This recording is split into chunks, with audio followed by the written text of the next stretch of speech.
10절까지의 말씀입니다.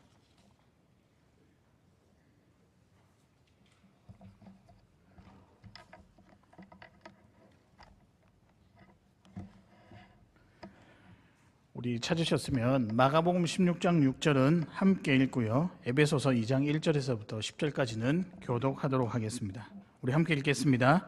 청년이 이르되 놀라지 말라. 너희가 십자가에 못 박히신 나사렛 예수를 찾는구나. 그가 살아나셨고 여기 계시지 아니하리라. 보라, 그를 두었던 곳이니라. 그는 허물과 죄로 죽었던 너희를 살리셨도다. 그때 너희는 그 가운데서 행하여 이 세상 풍조를 따르고 공중의 권세 잡은 자를 따랐으니 곧 지금 불순종의 아들들 가운데서 역사하는 영이라. 전에는 우리도 다 그 가운데서 우리의 육체의 욕심을 따라 지내며 육체와 마음에 원하는 것을 하여 다른 이들과 같이 본질상 진노의 자녀이었더니 긍휼이 풍성하신 하나님이 우리를 사랑하신 그 큰 사랑으로 인하여 허물로 죽은 우리를 그리스도와 함께 살리셨고 너희는 은혜로 구원을 받은 것이라. 또 함께 일으키사 그리스도 예수 안에서 함께 하늘에 앉히시니 이는 그리스도 예수 안에서 우리에게 자비하심으로써 그 은혜의 지극히 풍성함을 오는 여러 세대에 나타내려 하심이라. 너희는 그 은혜에 의하여 믿음으로 말미암아 구원을 받았으니 이것은 너희에게서 난 것이 아니요 하나님의 선물이라. 행위에서 난 것이 아니니 이는 누구든지 자랑하지 못하게 함이라. 우리는 그가 만드신 바라 그리스도 예수 안에서 선한 일을 지으심을 받은 이 일은 하나님이 전에 예비하사 우리로 그 가운데서 행하게 하려 하심이라. 아멘. 오늘의 말씀은 부활 아름다운 이야기입니다. 설교 제목과 같은데요. 오늘은 부활주일입니다. 여러분, 이게 뭐라고 생각하십니까? 이게 예수님은 아닌 것 같은데. 이거는 부활절 계란. 이걸 그냥 한번 제가 만든 건 아니고요. 어디서 만들어 왔던 것 그냥 가져왔어요. 가져왔는데 부활절인데요. 저는 개인적으로 삶은 계란은 좀 싫어합니다. 왜냐하면 어릴 적 트라우마가 있어가지고. 그래서 부활절이 되면 되게 스트레스를 많이 받았거든요. 그런데 오늘은 이번 해는 이 삶은 계란에서 나는 냄새가 안 나는 것 같아서 행복한데 아마 내려가면 나겠지요. 여러분, 그러나 부활절이 계란 먹는 날이 아니고 예수 그리스도께서 모든 사망 권세를 이기시고 다시 태어나신, 3일 만에 부활하신 놀라운 일입니다. 여러분 믿으십니까? 정말 감사하고 기쁘고 감격스러운 날입니다. 여러분, 아침에 눈을 뜨셨을 때 어떤 느낌이셨습니까? 오늘 부활절인데 또 부활주일인데 어떤 기분으로 일어나셨습니까? 매번 다가오는 주일이어서 좋으신 분들도 있을 것이고 또 매번 다가오는 하루이지만 오늘은 특별히 부활주일이어서 더 좋은 분도 있으실 것이라고 생각을 합니다. 제가 그래서 여러분들을 위하여서 오늘 아침에 어떻게 하면 좀 축복하고 싶은 그런 메시지를 전달하고 싶은데 어떤 문구로 축복할까 막상 적어왔는데 저는 제 마음을 다해서 너무 흥분해서 적어왔는데 여러분이 다 외우시기에 힘들 것 같더라고요. 그래서 기록하셔도 좋고 끊어서 축복하셔도 좋은데 제가 먼저 여러분들에게 이 문구로 한번 축복해 보겠습니다.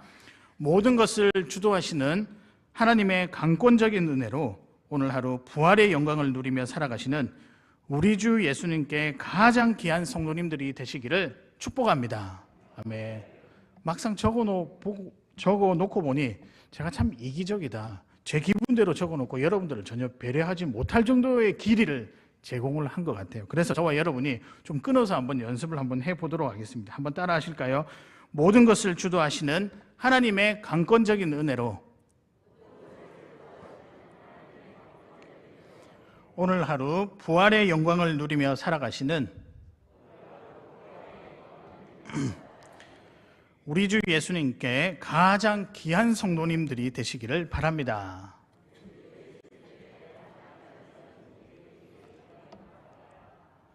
길죠? 죄송합니다. 우리 함께 한 번 더 읽어보도록 하겠습니다. 자막에 나오는데요. 시작. 모든 것을 주도하시는 하나님의 강권적인 은혜로 오늘 하루 부활의 영광을 누리며 살아가시는 우리 주 예수님께 가장 귀한 성도님들이 되시기를 바랍니다. 아멘. 그래서 아마 요거 자막에 나가니까요. 여러분 기록하셨다가 오늘 주무시기 전에 우리 자녀들에게 누구누구야 모든 것을 주도하시는 하나님의 강권적인 은혜로 너도 오늘 하루 부활의 영광을 누리며 살아가는 우리 주님의 귀한 누구누구가 되기를 진심으로 바란다라고 축복해 주시면 좋을 것 같습니다. 제가 이 문구 중에서 두 가지 문구의 마음을 담았는데, 하나는 하나님의 강권적인 은혜로, 이게 없으면 우리가 살아갈 수 없겠죠.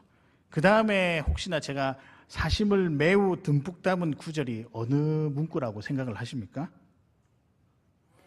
요거 맞추시면 제가 햄버거 사드릴게요. 뭐 다 맞겠죠. 제가 빨리 정리하고 제가 혼자 햄버거 사 먹는 게 낫겠죠. 가장 귀한 성도님들입니다. 제 사심을 담았다니까요. 제가 뭐 다른 데 사심을 담을 이유가 없지 않습니까? 하나님의 강권적인 은혜가 가장 귀한 우리 성도님들에게 임하시길 바랍니다.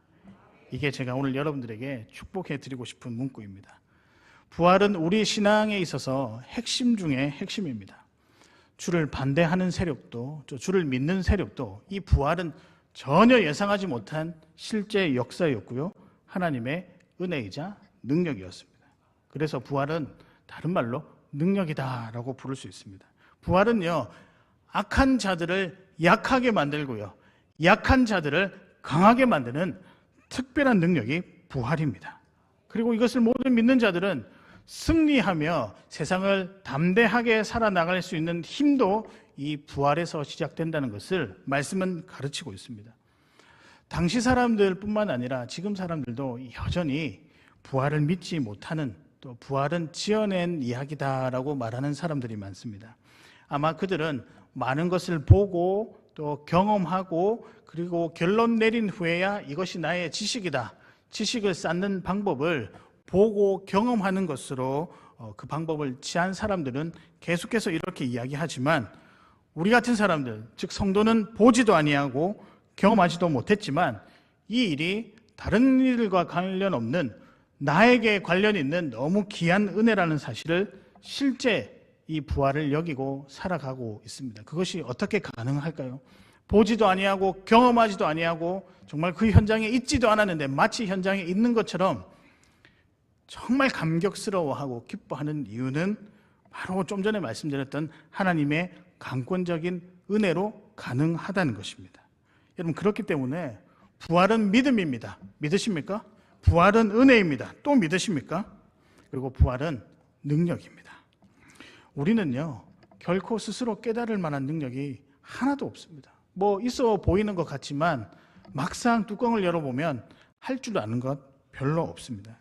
그럼에도 불구하고 우리 삶 가운데 역사가 일어나고 은혜의 이야기가 주어지고 또 써내려가지며 우리 주변에 또 놀라운 복음의 역사가 일어나는 이유는 부활의 영이, 부활의 능력이 우리 삶 가운데 있기 때문입니다.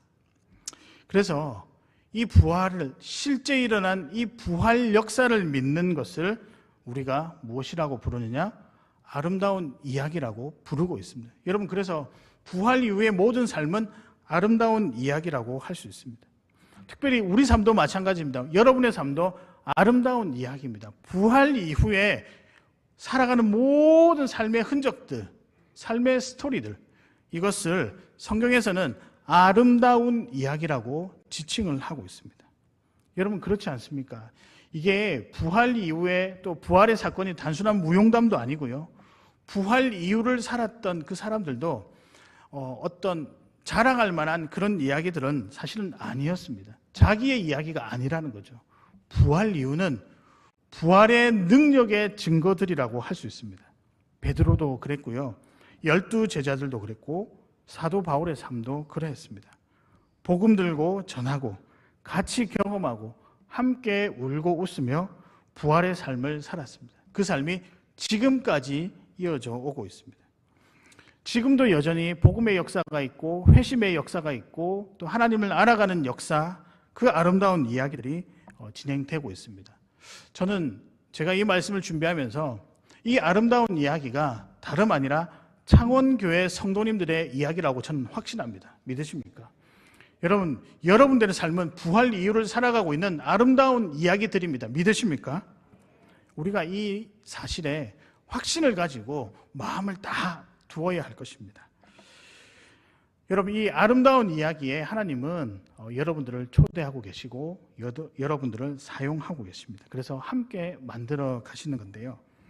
그래서 부활 이후의 삶 여전히 우리 눈앞에 있고, 이 말씀이 단지 여기에서는 끊어졌지만 우리 삶을 통해서 말씀이 연결되고 있다는 것 꼭 기억하시며 살아갔으면 좋겠습니다. 그래서 오늘 제가 여러분에게 특별히 3가지 도전을 좀 드리고자 합니다. 마음 다한 도전, 어쩌면 우리 교회가 존폐에 관한 도전일 수도 있어요.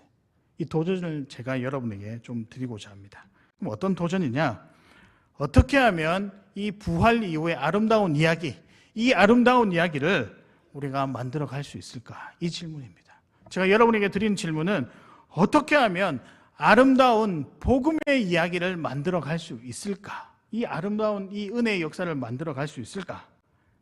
그래서 이 질문으로 저와 여러분이 함께 도전받고 하나 둘씩 살펴볼 때 마음속에 새기며 그렇게 여러분들도 아름다운 이야기를 만들어 가시는 귀한 성도님들 되셨으면 좋겠습니다. 어떻게 하면 아름다운 이야기를 만들어 갈 수 있을까?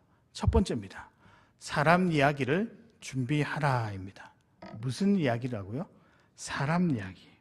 근데 여러분, 이 사람을 다른 말로 바꾸면 나의 이야기를 준비하라고 바꿀 수 있습니다. 여러분, 나의 이야기를 왜 준비해야 되는가? 여러분 주변에는 믿는 사람들, 복음 안에 있는 사람들도 있지만 믿음 바깥에 있는 사람들도 많습니다. 구원이 꼭 필요한 사람들이죠. 그런데 이런 사람들을 위해서 불철주야 애쓰는 그 삶, 그 이야기를 준비하라는 것입니다. 여러분, 이게 다른 말로 무엇이라고 부를까요? 이음절의 한 단어입니다. 무엇이라고 부를까요? 간증입니다. 여러분, 그래서 사람 이야기는 간증거리입니다. 복음을 향한 간증거리인데요. 여러분, 이것을 꼭 준비하셨으면 좋겠습니다. 왜 준비해야 되냐고요? 여러분은 부활 이후의 삶을 살아가고 있기 때문입니다. 부활의 능력을 힘입어서 살아가고 있기 때문입니다. 처음에 제가 간절한 전도가 필요합니다라고 하는 문구로 하려다가 뭔가 밋밋하고 마음에 들지 않는 거예요. 그러면서도 뭔가 우리 마음을 좀 뜨겁게 하고 따뜻하면서도 뭔가 도전되는 힘있게 하는 문구가 없을까 묵상하다가 순간 이 장면이 떠오르는 것이었습니다. 우리 주님이 나를 품에 꼭 안고 있는 모습, 나를 보호하시고 나를 인도하시고 나와 함께 하시겠다고 하는 그 장면이 생각이 났고요. 그러다가 조현수막이 생각이 나더라고요. 예배당 앞 현수막이 문득 생각이 났습니다. 사람을 소중히 여기고 공동체를 품는 창원교회. 사람이란 단어가 딱 들어와서 그래서 사람 이야기를 준비하라. 뭐 간증을 준비하라 이러면 너무 좀 그렇잖아요. 사람 이야기를 준비하라. 제가 그러면서 여러분에게 그냥 살짝 한번 질문 드리고 싶습니다. 이 문구가 좀 괜찮은가요? 네, 뭐 억지로 대답하시는 건 아니겠죠? 예. 사람 이야기를 준비하라. 내가 살아가는 복음의 사람 이야기를 준비하는 것이 필요합니다. 여러분 4절과 6절, 7절, 4, 5, 6, 7절을 제가 읽어보겠는데요. 긍휼이 풍성하신 하나님이 우리를 사랑하신 그 큰 사랑으로 인하여 허물로 죽은 우리를 그리스도와 함께 살리셨고 너희는 은혜로 구원을 받은 것이라. 또 함께 일으키사 그리스도 예수 안에서 함께 하늘에 앉히시니 이는 그리스도 예수 안에서 우리에게 자비하심으로써 그 은혜의 지극히 풍성함을 오는 여러 세대에 나타내려 하심이라. 에베소서는 누가 지었을까요? 사도 바울이 지었습니다. 4, 5, 6, 7절은요 사도 바울의 회심 사건을 일반화시켜서 우리에게 가르쳐 주고 있는 그런 구절입니다. 그가 처음에는 하나님을 모르고 하나님을 대적했다가 예수 그리스도를 만나며 그분이 하신 일을 깨닫고 다시 사명자로 살아가는 그 인생, 부활 이후의 인생을 4, 5, 6, 7절로 딱 요약해 놓고 있다는 것입니다. 이 한마디로 뭘까요? 다메섹 도상에서 예수 그리스도를 만났던 그 이야기가 포함이 되어 있는데 자세하게 나와 있지는 않지만 그 이야기가 포함되어 있을 거라고 저는 확신합니다. 그러면서 이것을 우리가 무엇이라 부르냐? 간증거리라고 부르는 거예요. 사람 이야기는 뭐냐? 여러분이 살아가시면서 한 영혼을 위해 정말 애쓰고, 아니면 내가 예수 그리스도 때문에 바뀌고 부활의 능력에 힘입어서 정말 감격스럽게 살아가는 그 이야기를 뭐 해라? 기록하고 준비해라 라는 것입니다. 그래서 뭐 하려고요? 7절에 여러 세대에 나타내려 함이라. 사명자로 살아갈 수 있기 위해서는 부활 이후의 삶에 대한 여러분 자신의 이야기가 반드시 필요하다는 것이죠. 여러분, 그래서 사도행전뿐만 아니라 로마서, 고린도전서, 그 다음에 전후서, 갈라디아서 등 여러 서신서들은 무엇이냐? 사람 이야기라는 거죠. 바울 자신의 사람 이야기죠. 거기다 하나 더 나중에 두 번째 대지에 교회 이야기도 포함되어 있습니다. 그럼 이걸 우리가 준비를 해야 한다고요. 누구에게? 오는 여러 세대에 예수 그리스도의 그 부활의 소식들을 전하려면 뭘 해야 될까요? 여러분들이 부활의 경험을 하고 여러분 이야기가 있어야 됩니다. 누군가 한 분을 복음을 알지 못하는 자에 만났을 때 여러분 뭐라고 이야기하시겠습니까? 물론 복음을 그대로 주는 그리스도시요 살아계신 하나님의 아들이라고 하는 이 마태복음 16장에 있는 고백도 그분에게 소개하는 것도 좋습니다. 그러나 더 삶으로 녹아낸 복음, 여러분이 살아오면서 정말 예수님 때문에 은혜 받았던 것뿐만 아니라 내가 한 영혼을 위하여 정말 애썼던 그 간절한 이야기, 그 간절한 이야기가 여러분 삶 속에 있으면 오는 여러 세대에 복음을 나타내는데 너무나도 유용하게 쓰일 것입니다. 그게 바로 부활 이후의 삶입니다. 사랑하는 여러분, 사람 이야기를 준비하시는, 한 사람을 품고 또 다르게는 여러분이 한 사람이 되어서 변화된 그 이야기를 준비하시는 귀한 성도님들 되시기를 바랍니다. 제가 한 사람 이야기, 사람 이야기를 하나 들려드리겠는데요. 실제 있었던 일이고 제가 섬겼던 이제 목원이라고 그러죠. 제가 목자였으니까 제가 청년의 시절에 목자였던 한 친구의 이야기입니다. 이 친구가 기도 제목이 하나 있었는데 늘 아버지가 회심하여서 성도가 되는 것이 기도 제목이었습니다. 기도 제목 낼 때마다 정말 눈물로 기도하고 아버지의 구원을 위해서 기도했는데요. 목장 모임을 마치고 나면 이 친구는 거의 울음바다, 매주 눈물이 흥건하게 적셔져 있는 것을 제가 보았습니다. 그러다가 우리가 함께 이제 목장 식구들이 기도하고 그 아버지의 구원을 위해서 많이 애를 썼는데요. 근데 어느 날 주일이 되기 전 토요일 날에 단체 톡에 이런 문구가 떴습니다. 내일 뜨거운 성령의 일하심에 대해서 제가 이야기해 드리겠습니다. 갑자기 이렇게 올라오니까 궁금하잖아요. 전화를 걸어서 지금 나한테라도 먼저 알려주면 안 돼. 나는 목자니까 좀 알려주라니까 안 된다는 거예요. 내일 다 같이 모였을 때 꼭 알려주겠다는 거죠. 근데 문자 속에서 그리고 전화의 목소리 속에서 굉장히 흥분하고 기쁜 그런 어떤 느낌을 받았습니다. 그 다음 날이 되었습니다. 그 다음 날 예배를 어떻게 드리는지 전 기억이 하나도 안 나고 여튼 그 자매의 간증이 무엇일까 궁금했었습니다. 그 자매 어머니 자신 그리고 남동생이 사실 오랫동안 기도했던 응답이 나타났습니다. 자기 아버지는요 교회를 다니지 않았습니다. 그리고 처음에는 교회 다닌다고 그렇게 핍박하고 성경책을 보는 사람들 앞에서 찍고 그리고 집어 던지고 어머니를 윽박지르고 정말 핍박을 많이 받았다고 하네요. 별의별 욕도 들어가면서 여튼 그런 형편에서 살았는데요. 그러다가 매주 자녀들 온 가족이 교회에 나가는 꼴이 보기 싫어서 자기도 주일 아침마다 일찍 사라져야 되겠다. 나도 어디 놀러를 가야 되겠다. 저 나가는 꼴 보기 싫으니까 내가 차라리 그 꼴 안 보고 내가 살지라고 하면서 나머지 가족들보다 더 일찍 짐을 싸서 밖으로 나갔습니다. 몇 년을 그렇게 했냐면 한 4, 5년을 그렇게 했던 것 같아요. 그렇게 했는데 어느 날 어머니가 아무래도 남편이 너무 매주 정기적으로 시간 한번 어기지 않고 나가니까 그리고 아침마다 뭔가를 주섬주섬 챙겨서 나가더래요. 의심이 들기 시작했습니다. 이 남편이 바람이 났나 보다.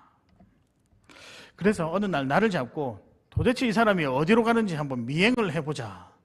그렇게 해서 그날이 되었습니다. 그날 아침에 아버지가 또 이렇게 가방을 챙겨서 주섬주섬 나가고 어머니가 뒤에 따라갔습니다. 근데 그 아버지가 주차장의 차에서 갑자기 양복을 꺼낸 후에 양복으로 말끔히 갈아입더랍니다. 이 어머니가 확신을 했습니다. 드디어 바람이 났구나. 큰일 났구나. 이혼을 해야 되겠다.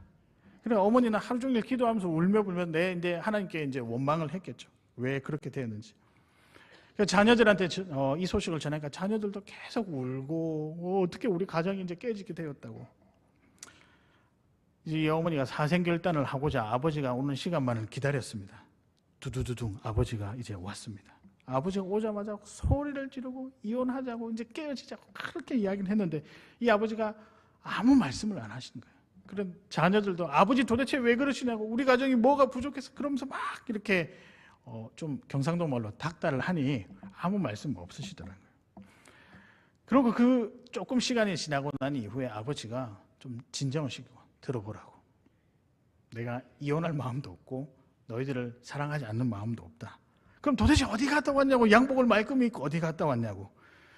그러자 아버지께서 가방에서 뭘 하나를 주섬주섬 꺼내시는데 그게 뭐였냐면 전도 폭발 훈련 1단계 수료증이었습니다. 이거를 딱 내는 온 가족들이 다 놀란 거죠. 이게 어떻게 됐냐고. 이야기를 들어보니 그렇게 반대했던 교회 그리고 핍박했던 교회 근데 나머지 가족들이 주일날 아침에 갈 때 그 얼굴 표정을 보니 너무나도 행복해 보이더라는 겁니다. 사랑하는 여러분, 그래서 표정이 중요한 거예요. 너무 행복해 보이는 거예요. 자기만 소외당하는 것 같으니까 도대체 그러면 저 사람들이 말하는 교회가 뭐냐? 한 3, 4년, 4, 5년 정도 있다가 교회를 한번 나가봤답니다. 나가보니 옆에 있는 교회에 나가보니 예배를 드렸대요. 예배를 드렸는데 좀 괜찮더래요. 그 다음 주에 또 나가야 되겠다.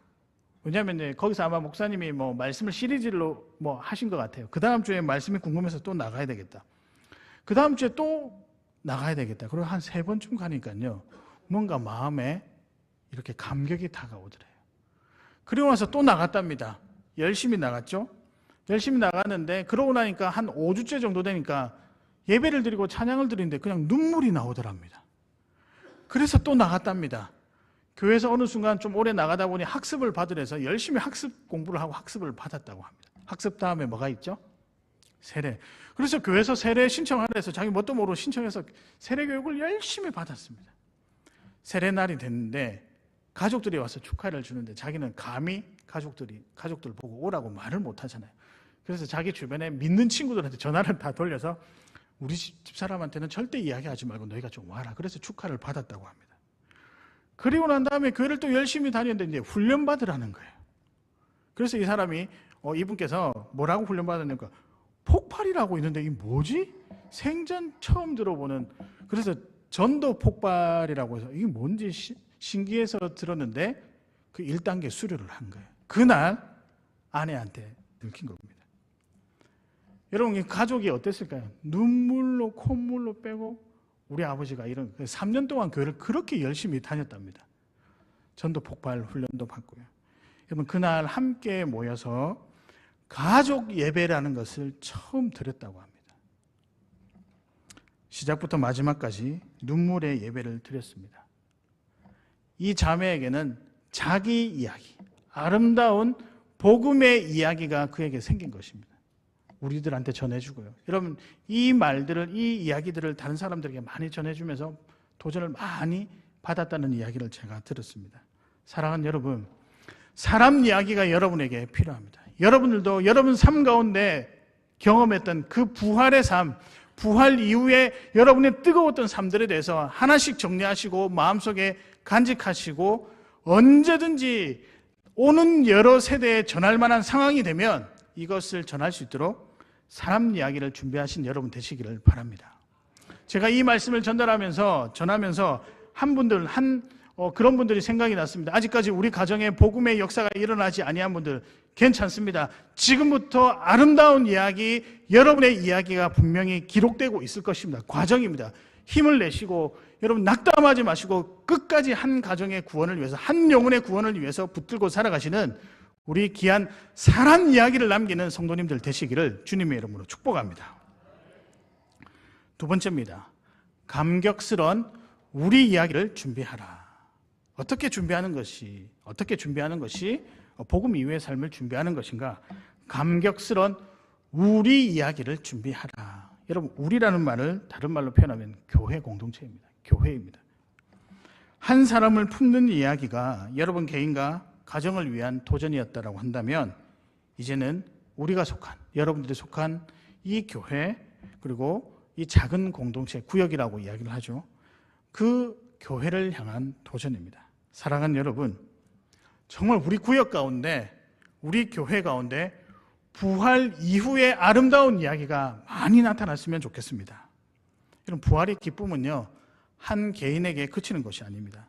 속한 공동체에게도 영향을 주는데요. 오늘 읽지 않았지만 에베소서 2장 11절부터 22절까지는 이방인과 유대인이 하나가 되는 참 공동체, 그리고 교회 안에 부활의 은혜를 나누며 특히 화합하라는 권면을 하고 있는 바울의 메시지입니다. 즉, 이방인 교회와 유대인 공동체가 사실 쓸데없는 주제 하나를 가지고 나뉘어져 있지 않습니까? 근데 부활 이후에는 어떻게 살아가야 된다? 그 모든 것들을 품고 살아가서 하나가 되는 교회를 만들어야 된다. 이게 하나님의 마음이자 또 하나님의 청지기인 사도 바울의 귀한 목표이자 또 그의 마음이었을 거라고 확신합니다. 제가 이 말씀을 보면서 교회 공동체가 역동적으로 되는 이유는 무엇일까? 어떤 교회 공동체가 역동적으로 계속 주의 일을 감당할 수 있을까? 그 이유는 딱 하나입니다. 부활입니다. 부활 이야기, 부활 이후의 이야기가 쓰여지는 교회가 참 교회이고 하나님이 계속 그 교회를 통해 역사하시고 살아 움직이는 교회라고 할 수 있습니다. 특별히 믿지 아니한 자가 교회로 들어와서 내가 예수 그리스도의 자녀요, 회심의 역사를 많은 사람들에게 고백하는 이 일이 많아질 때 교회는 지속적으로 영적인 성숙을 하게 됩니다. 여러분, 많은 교회들이 지금 성장을 원하고 있거든요. 뭐 질적이든 양적이든 가운데 어떻게 가능할까요? 뭐 좋은 프로그램, 뭐 말씀, 물론 그것도 필요하겠죠. 일시적으로는. 우리 이야기가 많이 만들어지면 교회는 성장합니다. 그런데 반대로 여러분, 우리 이야기가 없으면요, 고갈되면요, 교회는 망합니다. 저는 그렇게 생각합니다. 잘 되는 교회, 뭐 잘 되는 교회라는 의미도 무엇일까요? 근데 저는 하나님이 기뻐하신 교회, 하나님 계속 일하기를 원하시는 교회는 어떤 교회냐? 우리 이야기, 부활 이후에 우리 이야기, 복음에 관한 이야기가 많이 나타나면 교회는 왕성해질 거라고 생각합니다. 핍박 가운데서도 사도행전 4장에 보면 핍박 가운데서도 교회가 점점 흥황하여졌더라. 그 전에 무엇이 있었느냐? 회심의 역사가 있었다는 거죠. 부활에 관한 우리 이야기를 만들어내었으면 좋겠습니다. 제가 어느 교회를 좀 자랑하려고 하는데요, 어느 교회인지 한번 맞춰보시길 바랍니다. 창원에 있는 한 교회가 있습니다. 어느 교회일까요? 어떻게 우리 성도님들은 정말 이렇게 탁월한지 모르시거든요. 이해가 일부도요. 제가 창원에 있는 한 교회에 딱 나오자마자 창원교회! 화를 내지 마시고요. 예, 맞습니다. 근데 아직 제가 답을 안 하려고, 왜냐하면 뒤에 지금 문구가 있거든요. 창원에 있는 한 교회가 있습니다. 그 교회는 주차장은 조금 부족하지만 그래도 어떻게 주차를 다 하고 예배당으로 오십니다. 제가 이걸 적으면서 참 신기하더라고요. 우리 주차장 공간을 객관적으로 협소하잖아요. 더 크게 되었으면 좋겠죠. 뭐 이렇게 확장이 되었으면 좋겠는데 어떤 방법이라든 뭐 나중에는 되겠죠. 근데 여러분, 지금 현재로는 이렇게 협소한데 어떻게든 주차를 다 하고 오시더라고요.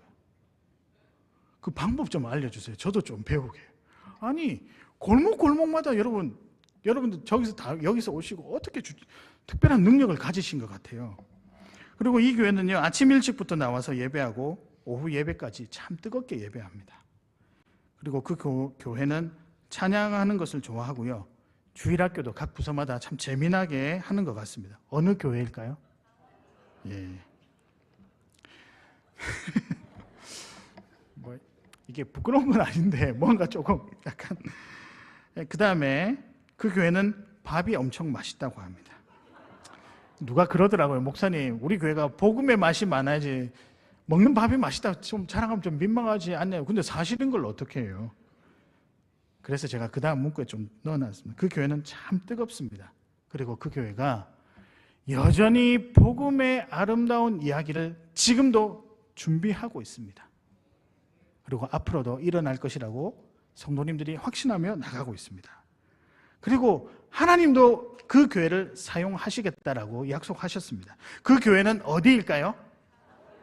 정말 모르시는 분들이 있어서 제가 주소를 알려드리겠습니다. 창원시 의창구 의안로 22번 길 15 창원교회입니다. 우리 교회입니다. 아멘. 감사합니다. 우리 교회 부활의 이야기, 부활 이후의 이야기가 많이 나타났으면 좋겠습니다. 제가 이것을 생각하면 기대도 되고 힘도 납니다. 어린아이에서부터 노년에 이르기까지 여러분 삶을 통해서 부활의 어떤 역사와 그 이후에 아름다운 복음의 이야기가 많이 전해졌으면 좋겠습니다. 그러나 여러분 한편 두려움도 있습니다. 복음으로 인한 이 부활의 능력이 행여나 우리 때문에 소멸되거나 사라진다면 창원교회도 10년, 20년, 30년, 40년 언젠가는 없어질 수도 있다는 거예요. 사명이 거기서 여러분 다하면 사명을 다한 그것은 사용할 수가 없게 되는 거죠. 우리가 그런 교회가 되지 않았으면 좋겠습니다. 복음이 살아 움직이고 영혼을 품고 영혼에 대한 뜨거움으로 살아가는 나의 이야기, 사람 이야기뿐만 아니라 우리 이야기가 가득한 교회가 되었으면 좋겠습니다. 제가 살펴보니까요, 기간 안에 바나바도 있고요, 구역장도 있습니다. 새로 오시는 분들을 어떻게 섬길 만한 바나바도 있고요. 그래서 제가 이제 바나바 교육을 언젠가는 해야 되는데 그 바나바들이 정말 잘 섬겨주셨으면 좋겠습니다. 구역장도 마찬가지입니다. 지금도 애를 쓰고 있지만 한 영혼이 들어와서 우리 이야기를 만들어내는데 우리 구역장들이 많이 애를 썼으면 좋겠습니다.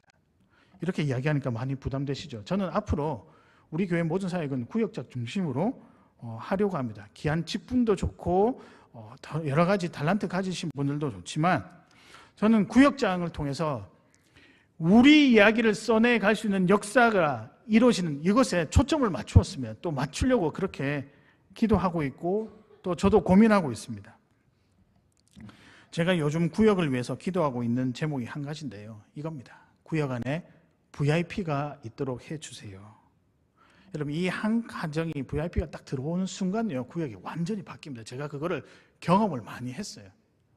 제가 많이 바뀌거든요. 완전히 바뀝니다. 정말 눈으로 부활 이후의 삶이 이런 것이구나라고 볼 수 있습니다. 이 복음의 역사가 일어났으면 좋겠습니다. 그러나 이 감격스러운 이야기가 만들어지지 않으면 우리 신앙도 정체가 되고요, 우리 교회도 무너질 수 있게 된다는 것 기억하시길 바랍니다. 그래서 여러분 구역장들을 위해서 기도 많이 해주시길 바랍니다. 우리 구역장님을 향한 존경도 필요하고요, 우리 구역장님을 향한 섬김도 필요하고요. 그래서 구역장이 여러분에게 섬김 받고자 한 게 아니라 여러분보다 훨씬 더 섬기는 자들입니다. 사람 챙기는 것 쉽지 않습니다. 밥하는 거요? 쉽지 않습니다. 그러나 기도함으로 감당하고 계십니다. 한 번 모였지만 제가 보니 너무너무 잘 섬겨주셔서 감사를 드립니다. 여러분 그래서 우리가 나중에 우리 젊은 분들에게 좀 도전 드리겠는데요, 구역장 되는 일을 영광으로 여기는 날이 왔으면 좋겠습니다. 내가 사람을 섬기는 일이, 내가 정말 이곳에서 사람을 섬기는 일이 내 인생 최대의 목표다라고 하는 그 일이 부활을 기념하는 우리 교회 가운데 아름답게 쓰여질 그 이야기가, 또 여러분의 이야기가, 또 여러분의 섬김이 그 이야기 속에 포함이 되었으면 좋겠습니다. 교회도 마찬가지입니다. 사람을 소중히 여기는 일이 무엇일까요? 결국에는 복음 앞으로 또 부활의 은혜를 입는 사람으로 우리가 섬기는 것이 사람을 소중히 여기는 것이 아닐까요? 이를 위해서 우리 주 예수 그리스도께서 친히 머릿돌이 되시고 모퉁이 돌이 되셨습니다. 우리가 이 일을 기쁨으로 감당해야 할 것입니다. 여러분 상상해 보면 흥분되지 않으세요? 저는 상상을 해보면 흥분이 됩니다. 왜냐하면 여기에 하나님 이야기가 너무 가득한 거예요. 우리 이야기가 너무 가득한 거예요. 야, 이번 주에는 정말 복음의 역사가 일어났어. 이번 주에는 정말 기도의 응답이 일어났어. 여러분 이런 이야기들이 많이 나오면요, 그게 신앙이고 그게 믿음입니다. 그 안에 있는 것만으로 해도 안전하게 되고 보호받을 수 있다고 생각합니다.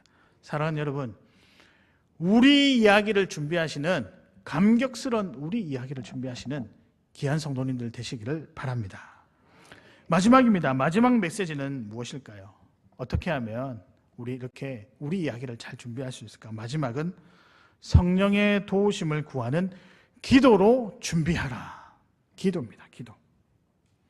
여러분, 성령의 도우심이 필요한 일이 우리 이야기거든요. 아름다운 이야기거든요. 복음의 이야기고 부활의 이야기인데요. 우리가 할 수 있을까요? 할 수 없습니다. 우리는 그럴 만한 힘도 능력도 전략도 없고 지혜도 없는 사람들입니다. 도우심이 필요한데 어떻게 도와달라고 할까요? 기도입니다. 기도.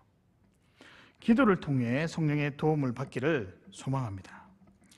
제가 지난주부터 기도에 대한 도전을 좀 받는데 요즘 계속 제가 뭔가 신앙이 좀 별로 없는 것 같아요. 하나님께서 제 마음에 계속 도전을 주고 계시는데요.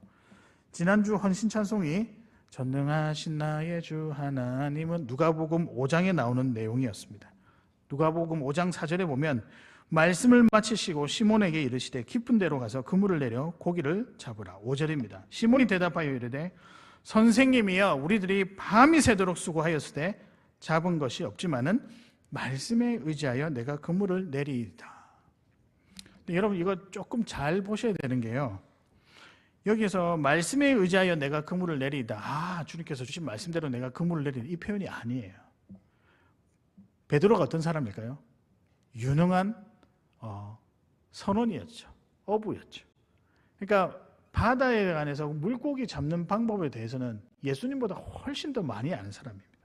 근데 이 사람이 밤새도록 수고해서 고기 잡으려고 했는데 지금은 시간도 아니고 상황도 아니라서 고기가 잡히지 않습니다. 그런데요, 주님이 하도 한번 내려보라고 하니까 네 알겠습니다. 제가 한번 해볼게요.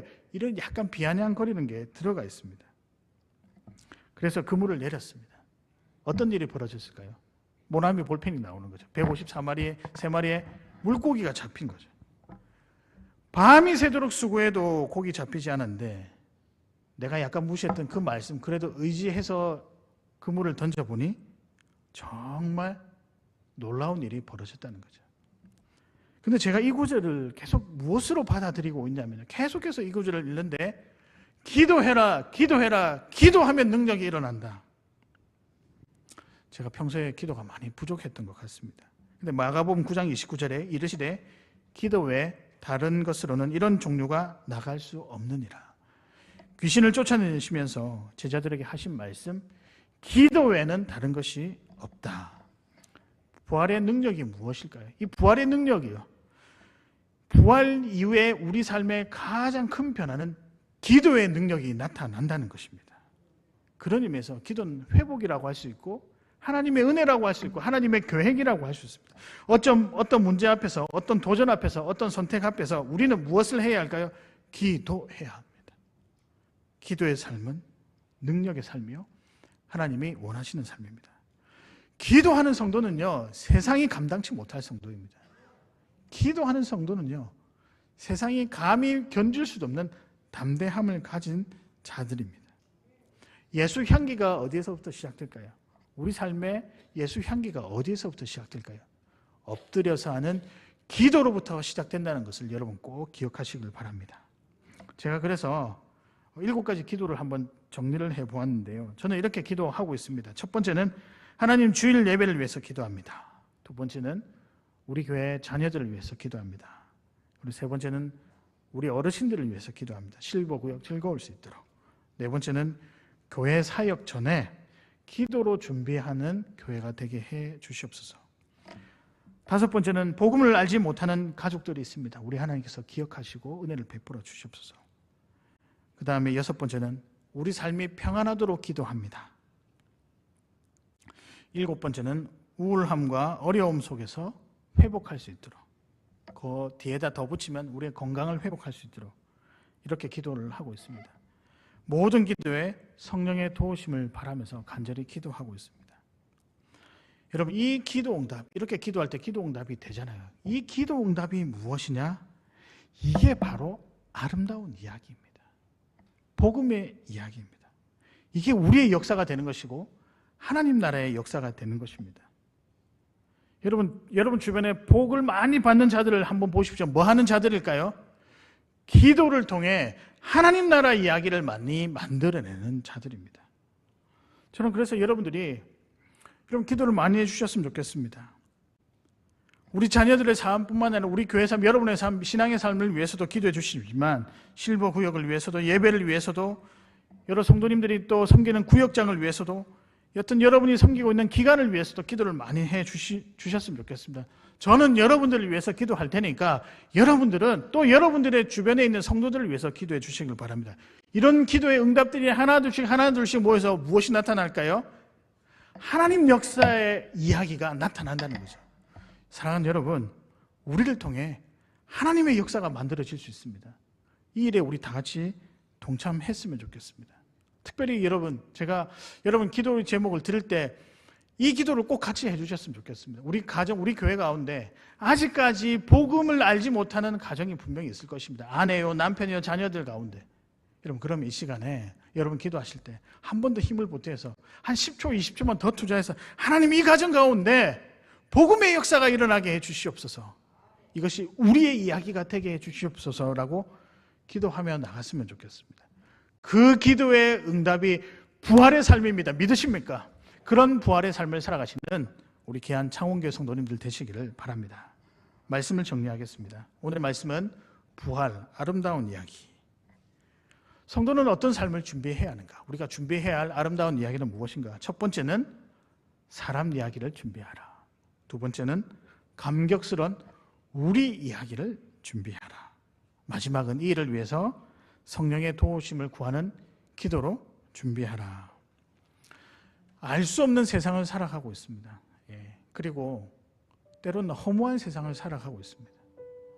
더 안타까운 것은 정말 우리는 복음의 은혜와 감격을 아는데 내 가족 중에는 여전히 모르는 분들이 너무 많다라는 거죠. 뭐 하겠습니까?